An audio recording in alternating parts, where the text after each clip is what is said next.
Well, time now just about 10:17. Meteorologist Michelle Boss joining us again for weather. Michelle, today was beautiful. Tomorrow, if you're asking me, looks about perfect because it's, warm but not too hot yet. Yeah, so if you're enjoying the cooler temperatures in the 80s, you got one more day. We were 86 today.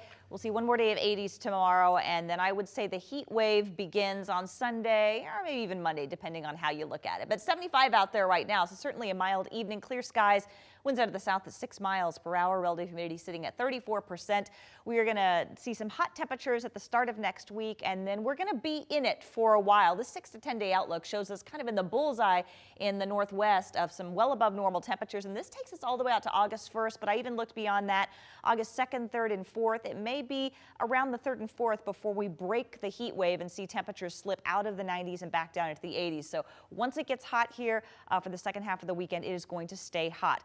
Also relatively dry as well. Chances are we're going to see below average precipitation for the end of July. July is already the driest month out of the year. Fortunately, we picked up 1/3 of an inch of rain already, so at least it's not tinder dry out there, but I doubt we'll see much in the way of rainfall over the next week or two. Great Lake weather, though. Tomorrow again will be the coolest of the weekend days. 86 in Coeur d'Alene, mostly sunny skies. Water temperature now up into the lower 70s. Winds will be light tomorrow. All right, mostly sunny skies expected for Saturday and Sunday. Highs in the upper 80s and lower 90s. Then that heat wave really gets going next week. Highs in the 90s to low 100s. Dry weather expected pretty much through the end of the month.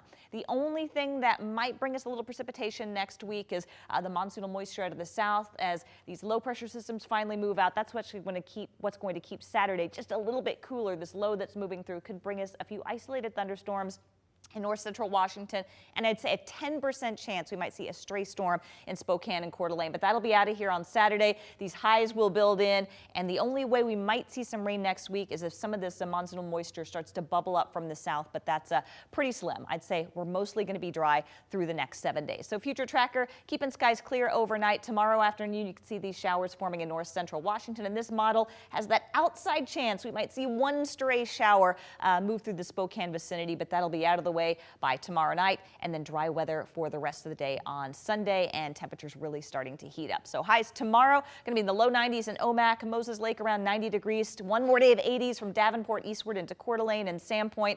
80s for Pullman and Colville, 90s for Lewiston, and then temperatures just go up from there. We should be in the middle 90s by Wednesday and the upper 90s to low 100s by the end of next week. Dog days of summer, I suppose, Michelle. Thank you very much.